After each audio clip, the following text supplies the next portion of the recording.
और fourth house में बुध हो तो बनेगा भद्रक। भद्र महापुरुष। और सप्तम में भी बुध हो तो भद्र महापुरुष योग, और दशम में गुरु हो तो हंस महापुरुष। हंस महापुरुष योग ये बहुत इंपॉर्टेंट है। जो पंच महापुरुष योग है, इनका जो फल है वो बहुत अच्छा होता है यदि ये ग्रह प्रबल होकर के महापुरुष योग बनाते हैं।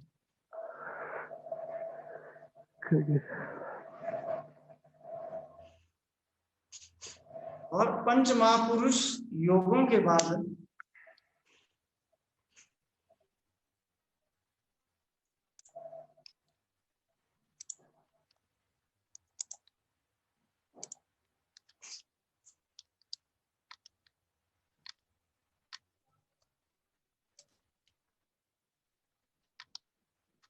पुरुष के बाद आता है विपरीत राजयोग। विपरीत राजयोग कब बनता है? विपरीत राजयोग तब बनता है जब परिस्थितियां जो है वो विपरीत हों। ये योग बनता है जो, जैसे कि जो ग्रह अकारक होते हैं उनके द्वारा बनता है विपरीत राजयोग। जैसे कि जो ग्रह छठे, आठवें और 12वें भाव के स्वामी हैं। जी जी रमेश जी, आपने कुछ बोला?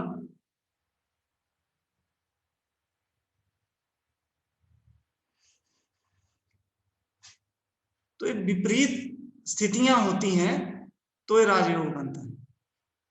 जैसे कि जो छठे भाव का स्वामी हो, 8वें का हो, 12वें भाव का स्वामी हो।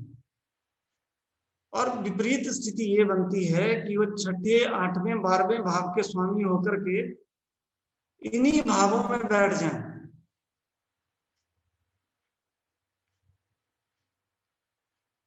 तो जो है वो विपरीत राजयोग बन जाता है। वो ऐसा नहीं है कि वो स्थिति विपरीत होने से उनको जो है वो राजयोग का सुख सीधा मिलेगा। उनकी जो है जीवन में स्थितियां भी विपरीत होती हैं।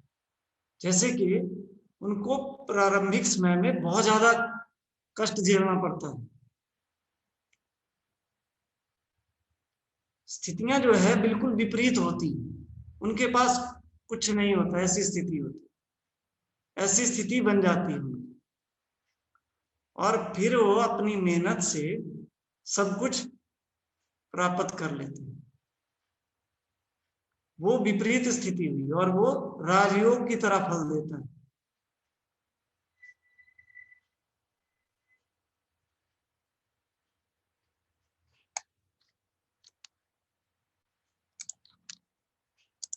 तो विपरीत राजयोग समझ आया?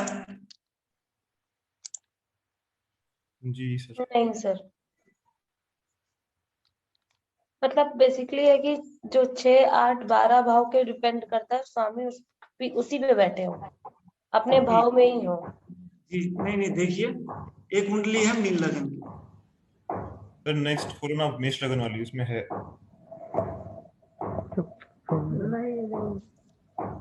मेष लगन में है इसमें 1740 सर।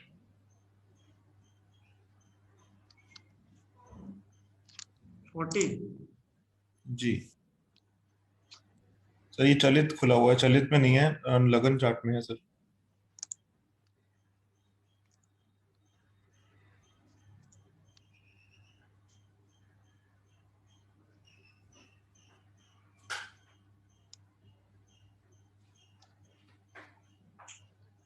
हाँ, यहाँ पे बना हुआ है। मंगल जो है अष्टम का स्वामी होके अष्टम में बैठा हूं।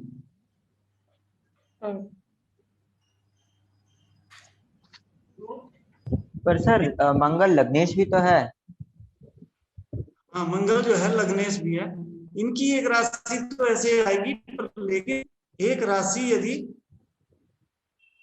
जैसे कि षष्ठ, अष्टम या द्वादश में हो, और वो खुद भी जाकर के इन्हीं भावों में बैठ जाए, तो विपरीत स्थिति बनती है।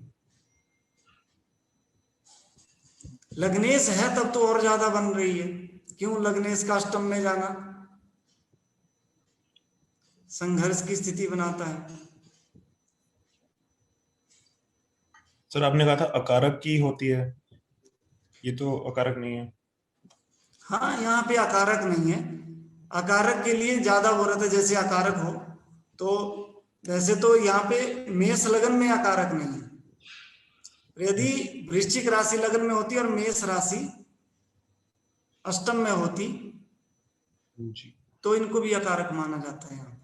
सर अब जैसे मेरे 6th लॉर्ड जो है बुध, वो आके 8th में है मेरी कुंडली में, मेष लगन में। तो वो हो गया विपरीत राजयोग। हाँ बिल्कुल, वो विपरीत राजयोग। जैसे कि इनका जो है यहाँ पे अष्टम का स्वामी अष्टम में बैठा हुआ है। दोनों राशियां तो कभी नहीं होंगी क्योंकि 5 ग्रह हैं और 5 ग्रहों की 2-2 राशियां। वो तो केवल सूर्य और चंद्रमा का ही रह सकता है कि वो छठे भाव का स्वामी होकर 12वें में बैठ जाए या 8वें में बैठ जाए। लेकिन जो 5 ग्रह हैं उनके लिए एक राशि तो उनकी ये हो सकता है कि वो अकारक हो, तब अष्टम में हो और अष्टम जैसे छठे भाव में बैठ जाए। लेकिन या तो वो उनकी राशि केंद्र में होगी और दूसरी राशि जो है 12वें भाव में या छठे 8वें में हो सकती है। तो इस तरह से यदि एक राशि भी अष्टम में हो और ग्रह खुद जाकर के छठे या अष्टम में बैठ जाए तो विपरीत राजयोग ही माना जाता है, क्योंकि वो वैसे भी विपरीत स्थिति बन जाती है। केंद्र का स्वामी होके अष्टम में चला गया और उधर भी अष्टम का स्वामी या द्वादश का स्वामी होकर के वो उन्हीं स्थानों में चला गया, तो उसका प्रभाव तो वैसे भी विपरीत हो जाता है। और जैसे हम मीन लगन की देख रहे थे यहाँ पे, तो मीन लगन में भी यहाँ पे बन रहा है। जैसे कि मीन लगन में यहाँ पे सूर्य से बन रहा है। सूर्य जो है कहाँ का स्वामी है? 6th house. 6th हाउस का, और बैठा कहाँ है? 8th हाउस में बैठा है। हाँ, 8th हाउस में बैठा है। तो ये विपरीत स्थिति होगी। अब पर सर ये वाला राजयोग अच्छा नहीं है ना? इस संघर्ष की स्थिति के बाद जो है ये स्थिति बनती है। ये राजयोग तब बनता है जब व्यक्ति को संघर्ष करना पड़ता, मेहनत करनी पड़ती है, उसके बाद राजयोग की स्थिति बनती है।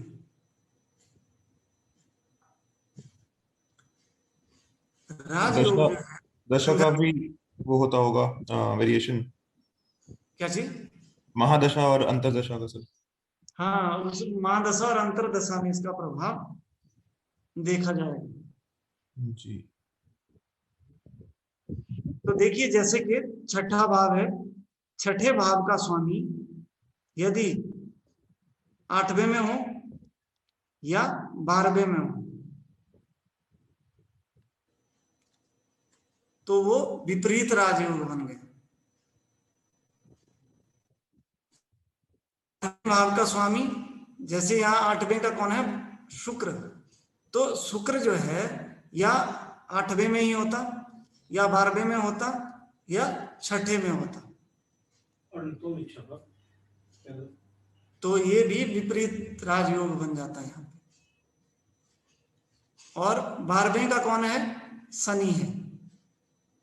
तो शनि जो है इनका लग्न में है, लेकिन यदि शनि छठे भाव में होता या 8वें में होता या 12वें में ही होता तो ये विपरीत राजयोग बन जाता है यहाँ। और जब भी उस ग्रह की दशा आती तो ये चीजें देखने को मिलती है। दशा दशा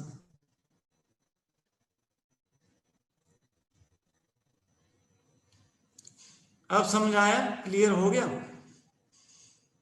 किसी को कोई डाउट हो? नहीं सर, अब तो थोड़ा थोड़ा आया समझ में। देखिए इसमें केवल ऐसा है, इसमें ये 3 ही भाग लेने आपने, छठा, 8वां और 12वां। अगर इनमें जो राशियां हैं उनका जो स्वामी है, इनका जो लॉर्ड है, वो इन्हीं भावों में बैठा हो।